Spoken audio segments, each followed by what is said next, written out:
Republic of Timor-Leste, His Excellency Dr. Jose Ramos Horta, Honorable Chief Advisor, Government of the People's Republic of Bangladesh, His Excellency Professor Muhammad Yunus, Honorable Minister and Honorable Advisors from Timor-Leste and Bangladesh respectively, distinguished members of the delegation of Timor-Leste and Bangladesh, Excellencies, dignitaries, ladies and gentlemen. Assalamu alaikum and a very good afternoon to you all. It is a great honor to have amongst us Honorable President of Timor-Leste, His Excellency Dr. Jose Ramos Horta, in our celebration of the first Victory Day following the July-August Revolution.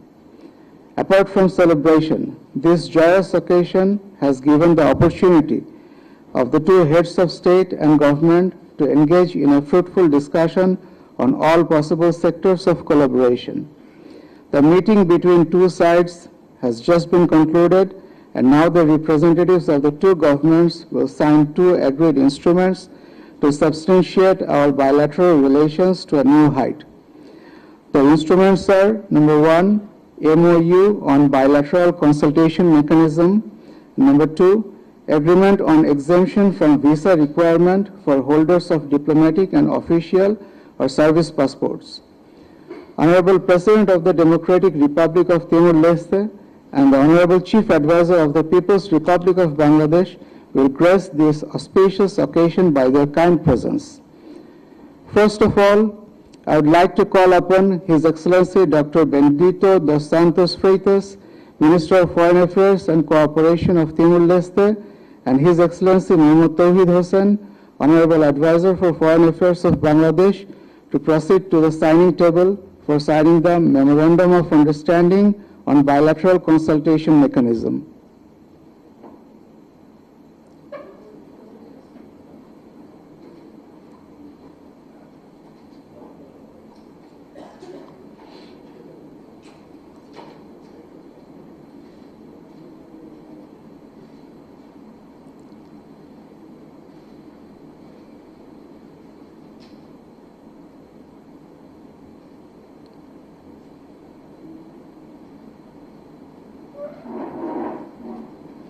Excellencies, you may kindly exchange the MOU now.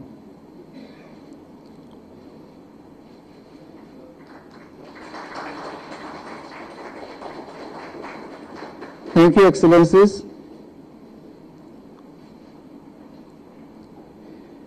Now, I would like to call upon His Excellency Dr. Benedito dos Santos Freitas, Minister of Foreign Affairs and Cooperation of Timor-Leste, and His Excellency Lieutenant General Mohammad Jahangir Alam Chaudhry, retired, Honorable Advisor of Home Affairs of Bangladesh, to proceed to the signing table for signing the agreement on exemption from visa requirement for holders of diplomatic and official or service passports.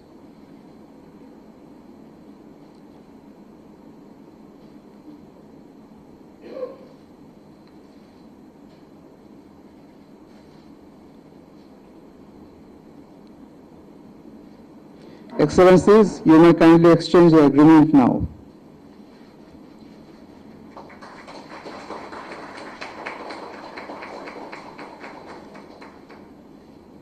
Thank you, Excellencies.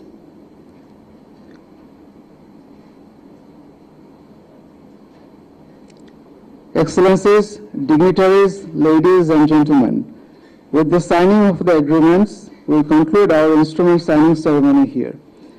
Excellencies, ladies and gentlemen, now I would like to request you all to join the joint press appearance. Thank you all. Long live Bangladesh Timor-Leste friendship.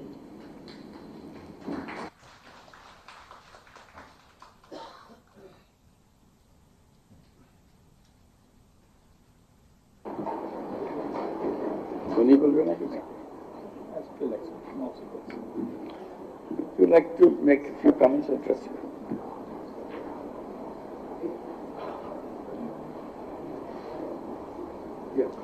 You go ahead.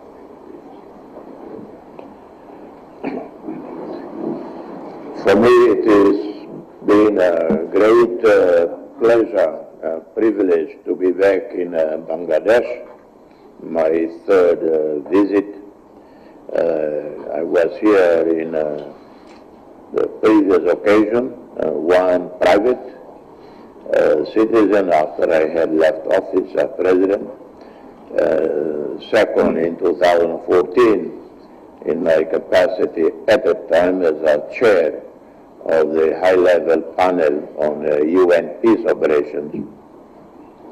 Today, to visit a new Bangladesh that is going through remarkable transition and transformation, led by one of the most recognizable face in the world, recognizable name, led by one of the most respected, esteemed leader in the world.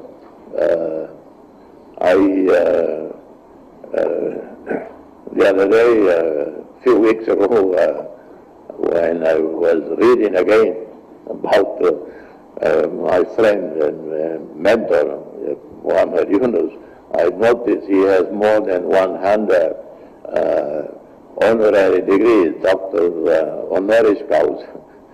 And I say, what? I have 20 or 20 plus. I don't know of anyone in the world who has more than 100 honorary doctorate degrees. And it is the only leader in the world with such a name recognition, such a respectability in active office. The only person with such respect in the world that can come to my mind is Mandela, and John Kennedy, names that are easily recognizable. Mahatma Gandhi, Fidel Castro, Che Guevara, or some great academics, intellectuals in the world. So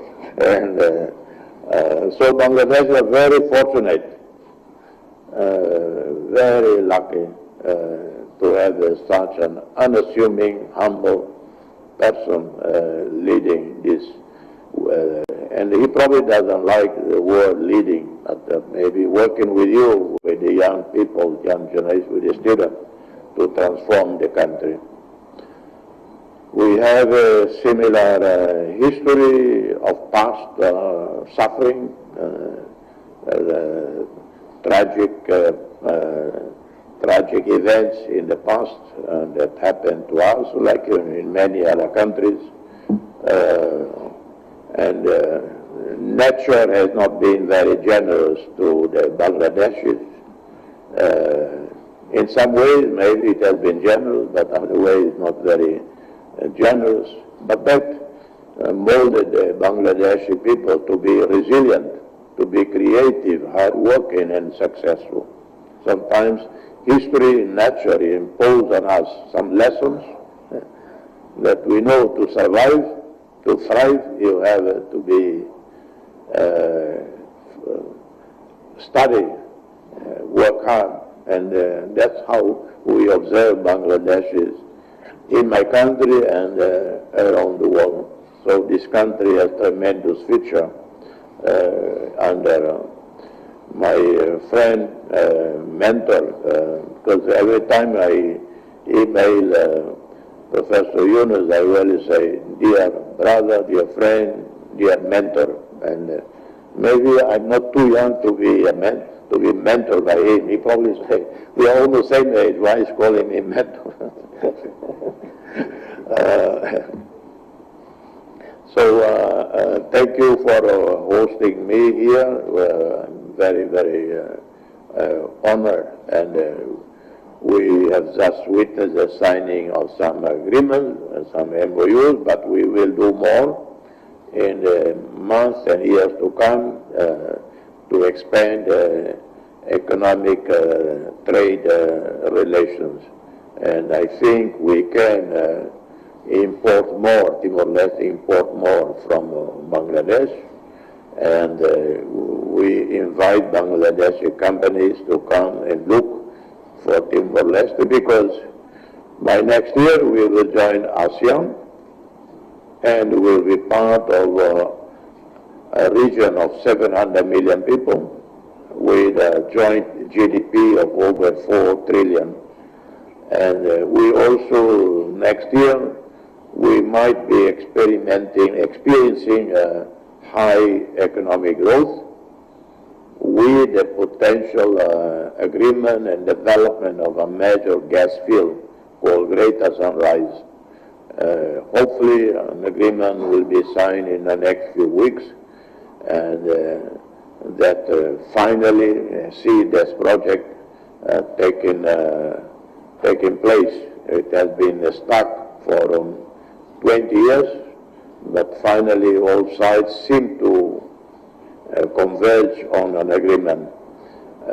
I'm not involved in the negotiations, in the arrangements, but I hear from the media in the region that an agreement is possible.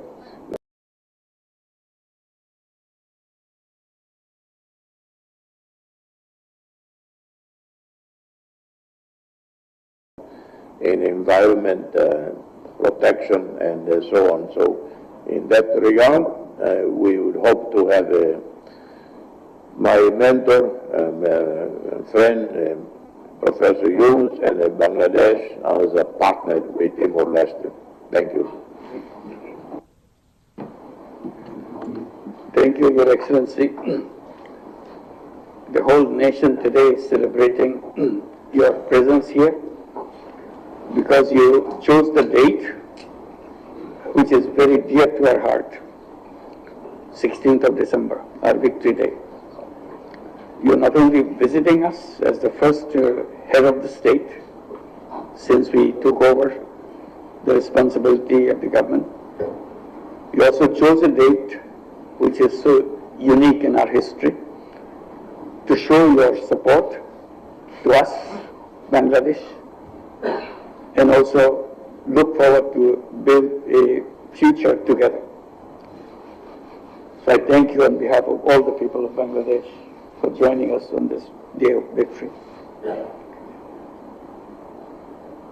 I tried to explain to you how the circumstances led to the collapse of the previous government, that the leader of the previous government had to flee from the country, and there was a vacuum in the country, and finally it was resolved by creating a new government headed by me. So we have to honor the expectations of the sacrifices made by the young generation and their supporters from the people by giving their lives and getting wounded in thousands. The aim is to create, as you mentioned, new Bangladesh, departing from the terrible things that we have done to ourselves in the past. So that's our mission that we want to continue with. As you heard, he's speaking about me, you realize that one has to be a really good friend to say all those nice words. He himself is a great diplomat, made a name for himself in the United Nations, pleading and working for the freedom of East Timor. He's a freedom fighter. And he continued to remain a fighter for his government and his country. He's a great writer. He very frequently writes op-eds in international newspapers. Occasionally I joined him as a co-author of those op-eds. And he stands up for the rights of the people all around the world, not just Timor-Leste. So he's a very known person in the world. And I'm so happy to be a friend of his, and he being my friend. I can call him a friend. I was stunned when I heard that when he received the Nobel Peace Prize, he put all his money in microcredit.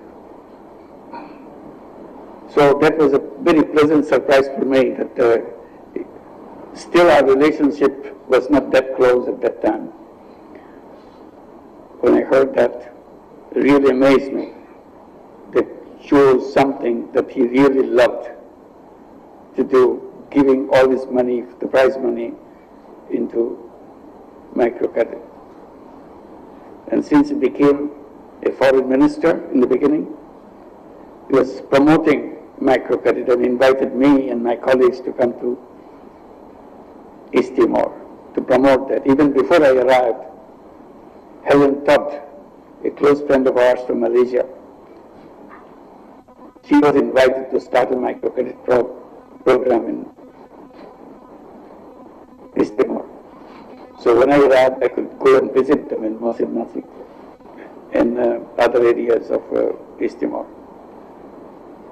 So ever since he became a big fan of microcredit and all the things that it stands for, particularly in his country, and promoting it internationally, and we can joint statements asking for rights for the people, our rights for the environment, and similar other issues. We have issued so many common statements together, bringing other people to sign in.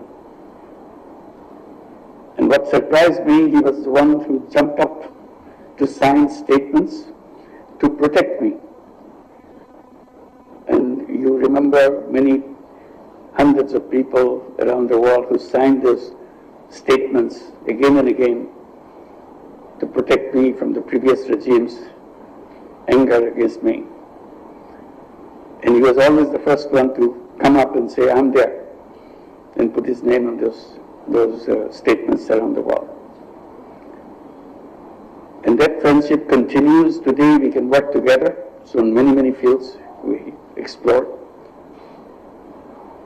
In Bangladesh and East Timor, history is intertwined, because the birth of East Timor is connected with Bangladesh.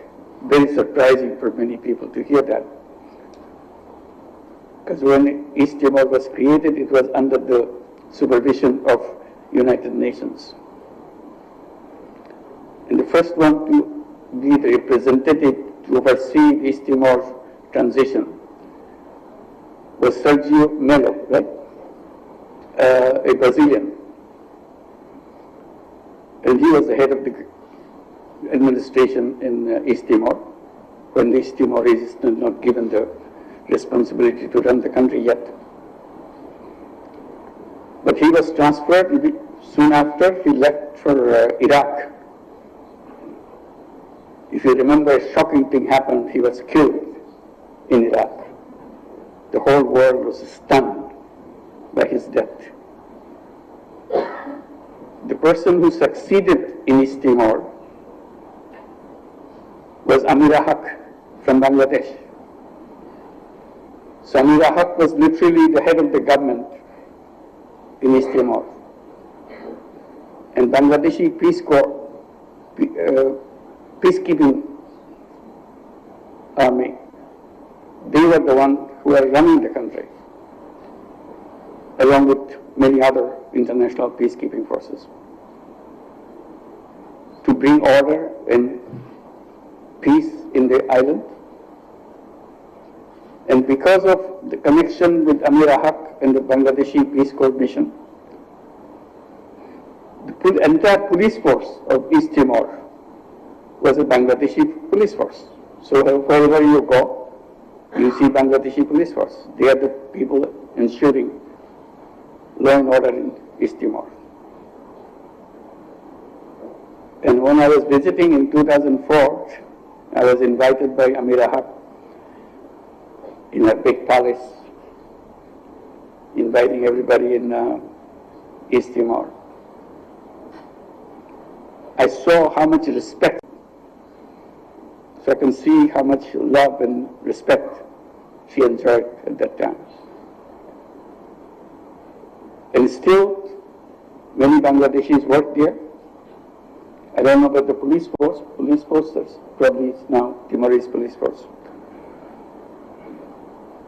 But the fact that at the very birth, Bangladesh was very much part of Timorese history, East Timor's history. So you continue to have that relationship, that warm relationship that we created, to continue to do that. And East Timor will be part of ASEAN, very soon.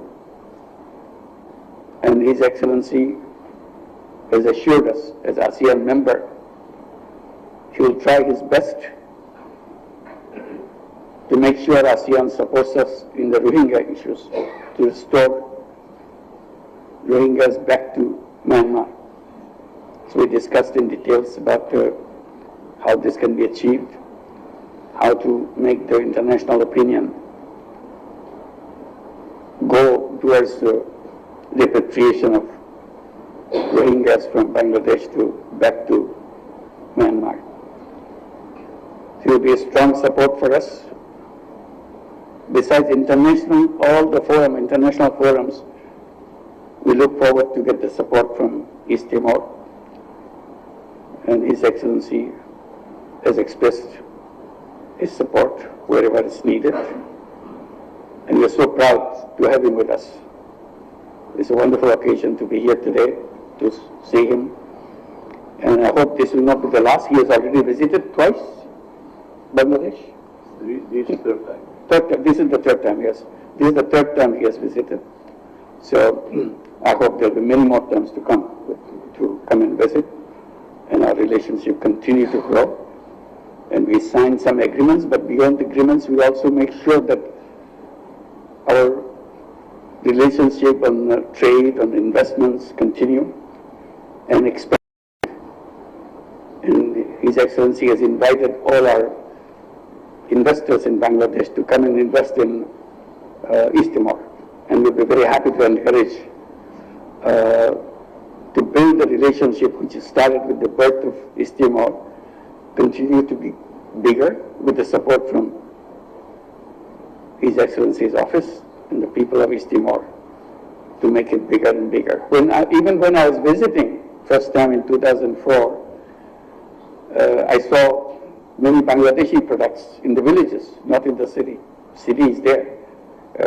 Many Bangladeshi products, they're everyday products.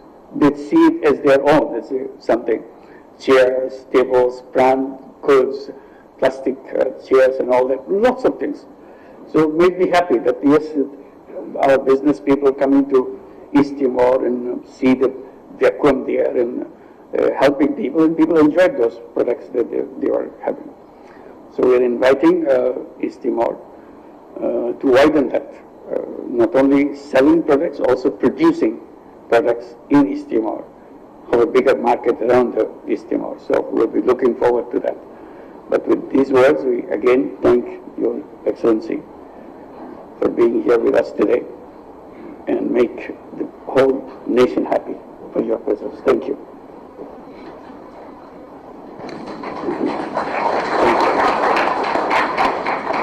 Honorable President of the Democratic Republic of Timor-Leste, His Excellency Dr. Jose Ramos Horta, Honorable Chief Advisor, Government of the People's Republic of Bangladesh, His Excellency Professor Muhammad Yunus. Thank you very much for your kind statements. With this, we are now opening the floor for questions. We can take a maximum number of 2 questions. Assalamu alaikum. This is Shamsul Alam from Bangladesh Television. His Excellency, Mr. Professor Muhammad Yunus, Chief Advisor of Interim Government of Bangladesh. My question, Bangladesh and Timor-Leste today entered new phase of bilateral relationship. How both countries can be benefited from their mutual cooperation? Thank you. Yeah, I just mentioned that there's a lot of things to achieve. First, on the international front, we are very close friends, both countries, and with the leadership of His Excellency, also makes it a stronger relationship. So on all international fronts, we'll work together. Particularly East Timor can be very helpful for us to play a role, mediating role between Myanmar and Bangladesh to repatriate all the Rohingyas from Bangladesh back to Myanmar. So, and they are very close. They know each other very well, the leadership of Myanmar and His Excellency. So, and also he is known as a great diplomat in the international circuit. So I hope we are looking forward to take advantage of that skill together with the friendship that he has for all countries, Myanmar and Bangladesh, and his own, to make a peaceful solution to the problem in the Rohingya things. Also, economically we can benefit because they are inviting us to invest, and it's a great opportunity. The resources East Timor has is totally endless, from oil to the greeneries, the forestries. Wherever you go, it's a beautiful forest. It's a wonderful occasion to do that, and education, many other things that we can do. Technology for people in the remote places, which we have done in Bangladesh. We can bring it to East Timor for doing that. And they'll be very happy, and that's what His Excellency was explaining in inviting us to come. So our relationship grows stronger as we visit each other and see the opportunities for each other in both countries and continue to achieve those things. Thank you. Good afternoon. I am S.M. Rashidul Islam, working at National News Agency, Bangladesh সংবাদ সংস্থা. His Excellency, Timor-Leste President, Jose Ramos Horta. My question is, both of you are Nobel Peace Laureate. What is your message for global peace in the present context?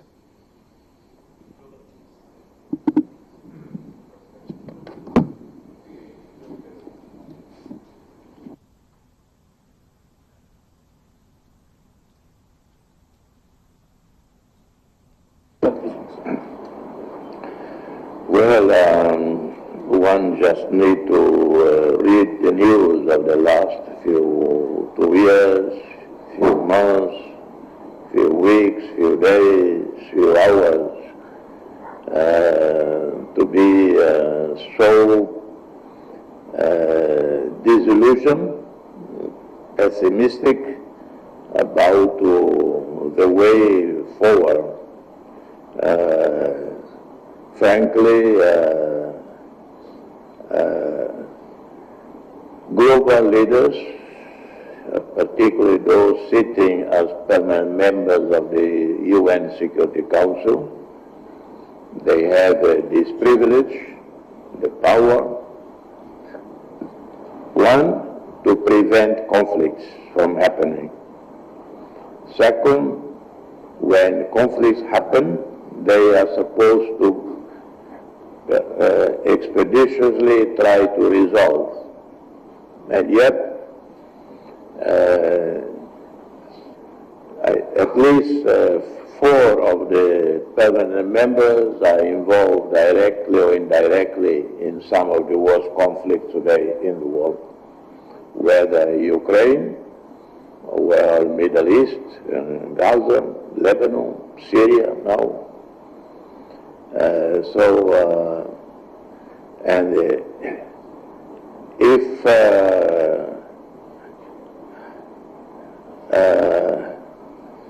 dialogue does not happen, serious negotiations do not occur to prevent an escalation, whether in the Middle East or whether in Ukraine. It will be catastrophic for human beings that are directly impacted, but also for global economy and for us all. I remember before the Ukraine war, 25 kilos of rice in my country cost about $11. I know the price because I often go with my old Willys Jeep, 1948 Willys Jeep. I buy off the stores to deliver to some poor families myself. And that's what I remember. $11 for 25 kilos, and I think $6, $7 for 5 liters of the famous Indonesian cooking oil, and so on. As soon as the Ukraine war happened, price of rice, the same 25 kilo, from $11 jumped to $18, $19, $20. So a war that is initiated elsewhere impact on the poor in the periphery. So if the situation is not addressed, we will have a second, third wave of economic crisis, food crisis, and another wave of refugees flocking again out of Syria, as many thousands are returning from Turkey into Syria. But the story is not finished yet. It could be quickly they turn around and they flee back to Turkey and then to Europe. And yet the multilateral security arrangement that was created since World War II literally collapsed.